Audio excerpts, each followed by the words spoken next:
ladies and gentlemen. Doing a quick review on the Cayenne Turbo. We talk about what I like about it, what I don't like about it, and then ultimately what I'm going to do with it or not do with it, as it were. I'm going to stand close to the camera so you can hear me but see the car. Overall, it's a great car. You know, there are a lot of high quality aspects to it, and really in every detail. You know, it kind of exudes quality craftsmanship really all the way across the board. The build quality on it is spectacular. You know, there's really nothing about it that I can pick apart in terms of quality. It's just really well made in every regard. In terms of the aesthetics, this is one of the problems I have with it, is that there's really nothing special about it. It's a good looking car, but it's not, you know, anything that you see that just has presence or that you're like, holy shit, look at that thing. Not that that's what I'm necessarily going for, but for what it is performance wise and what it can do on the road, you know, to me, Porsche really needs to kind of pull their head out of their ass and stop trying to make the front end look like every other fucking Porsche that exists, which is another heartburn of mine, is that from the front it looks really just fucking lame and average from my perspective.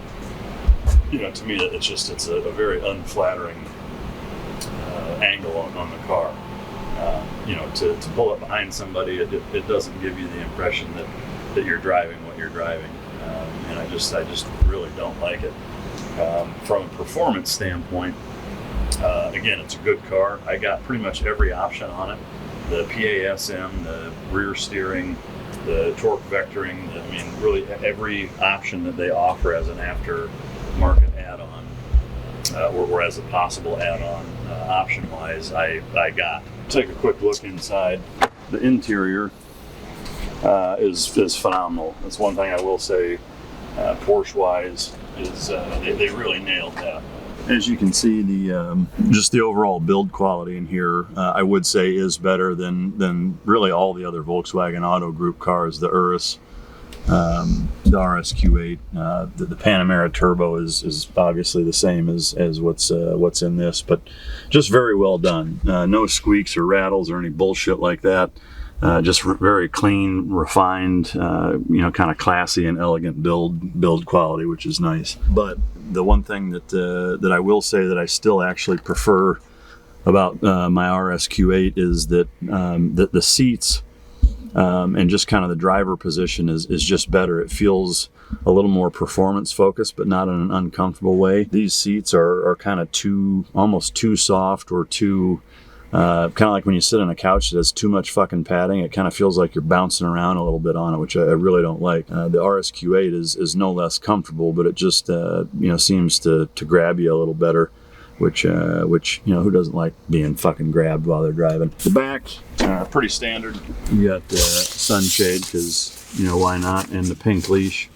That's for Matt and I after hours. The room, you know, again, it's pretty comparable to the RSQ8. I think there's more room in the front than the RSQ8. There's a little less room in the rear seats than the RSQ8, which is kind of odd. But for me, if I'm going to pick, I would definitely want more room in the front, because I'm a selfish prick and I'm the one driving. But exactly, it's still good. It has massaging rear seats, which is not standard, and kind of a neat feature that, you know, didn't get used really all but once, just to see that they worked. But, you know, there's plenty of room. Yeah. You know, as you can see, especially if the driver seat's up a little bit, or these seats are forward just a touch, it's yeah, there's enough room to get down in here. No two ways about it. The windows are tinted enough to do it. It does have the panorama sunroof, which is kind of neat, and it's got all Alcantara, you know, pretty much an entire upper half of the interior, which is nice. Again, just the build quality is fucking fantastic. But all right, so we're gonna take a quick little test drive in the old Cayenne. The 2021 Porsche Cayenne Turbo. I think they used to have the Turbo S. They've got the SE Hybrid, and now they're just coming out with the Cayenne GT. I think it's called. Is it Turbo GT or GT Turbo? Fuck, I don't know which one. But I'm gonna go ahead and throw it into Sport Plus, which kind of gives you the full beans of everything, right?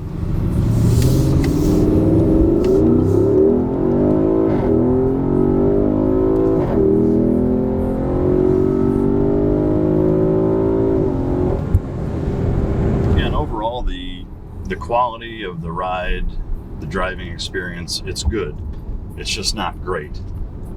You know, and having the RSQ8 as a side-by-side comparison, that costs about $40,000 less, and is just a better car, in my opinion, really all the way across the board, except for the interior build quality. I do think is better in this, but not $40,000 worth. And especially given the fact that performance-wise, you know, it's basically the same car, same engine, same, you know, chassis platform by and large. There's not enough of a difference. Not enough of a difference for it to justify the amount of money, and it's just not that good looking of a car. It's just very average. You know, you wouldn't see this in a parking lot and think, holy shit, look at that. People that know cars know the engine that's in this and know it's pretty capable for an SUV. You know, 540 horsepower is certainly nothing to sneeze at, but it's not blowing your fucking hair back. So one thing that I do love about Porsche in general is this the drive selector switch that's on the steering wheel here. This button in the middle, this boost button, which you'll see activated here in a second. So the ride modes is Comfort, Sport Plus, and then you can go to individual and configure it however you want. But what I love is no matter what mode the car is in, if you push this button in the middle, it gives it everything. It gives it max power, torque, you know, everything for 20 seconds. And then there's actually a countdown timer in the dash, which I'll show you here in just a second.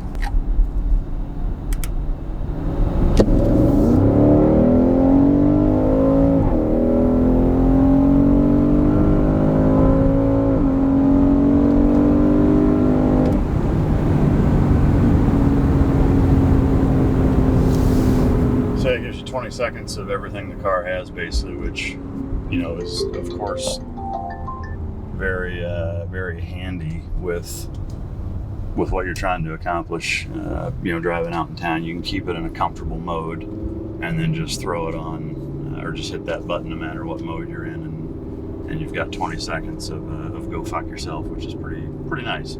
I wish more cars did that. I don't know why they don't, but yeah, so that's the rub. Again, ultimately, it's a great car. For me, it's just not what I'm looking for. It's not enough of a driving experience and pleasurable enough drive for me to justify spending that kind of money on it. I'd rather you know, take the loss of a little bit of depreciation. One thing that's nice about Porsche, generally speaking, as a brand, is it retains its value fairly well. They don't lose as much money as a lot of other brands do right out of the lot, so that is one plus. But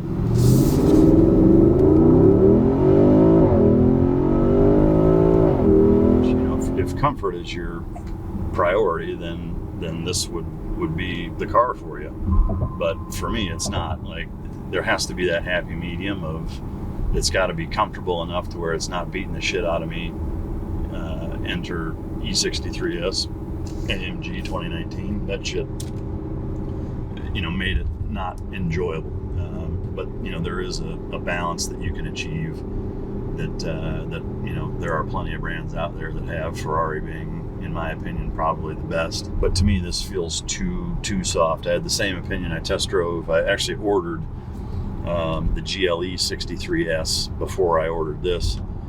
Put a deposit down, and then when it came in, I drove it, and I actually didn't even buy it.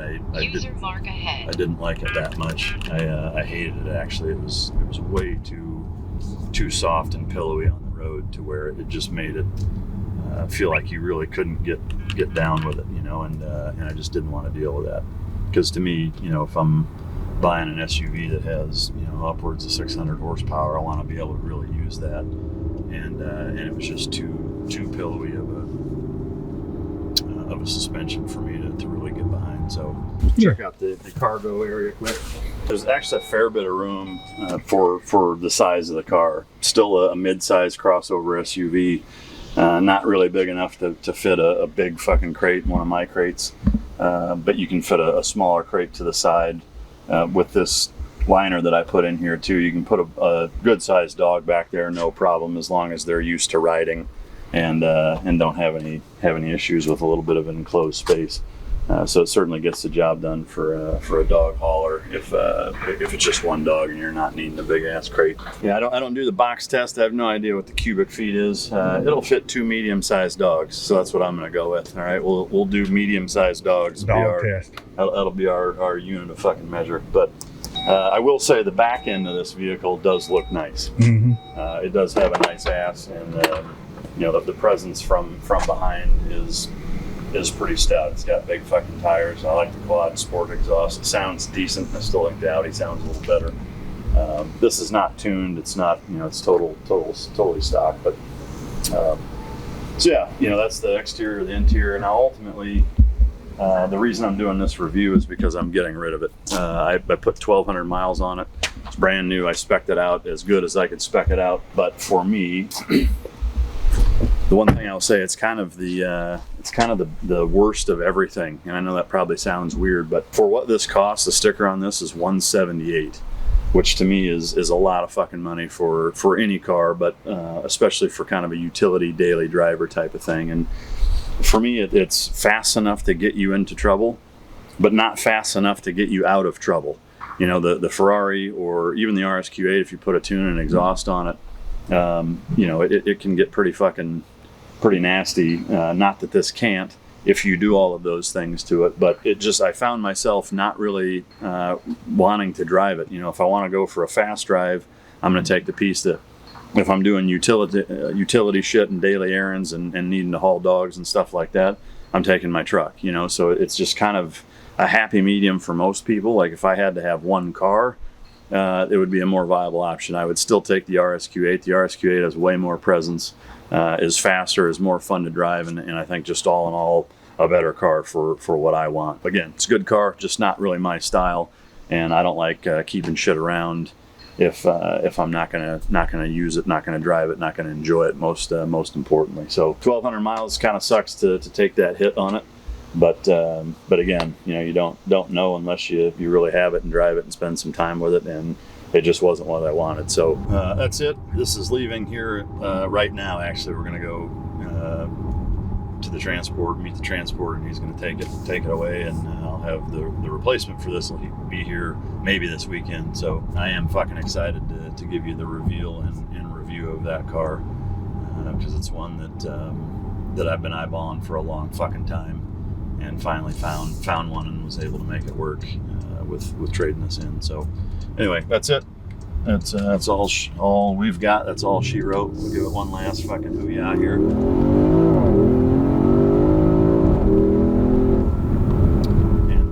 And I hope you liked it. If you didn't, again, you can wrap both hands around your neck and squeeze until you don't see anything. How's that sound? Yeah. Bye, bitches.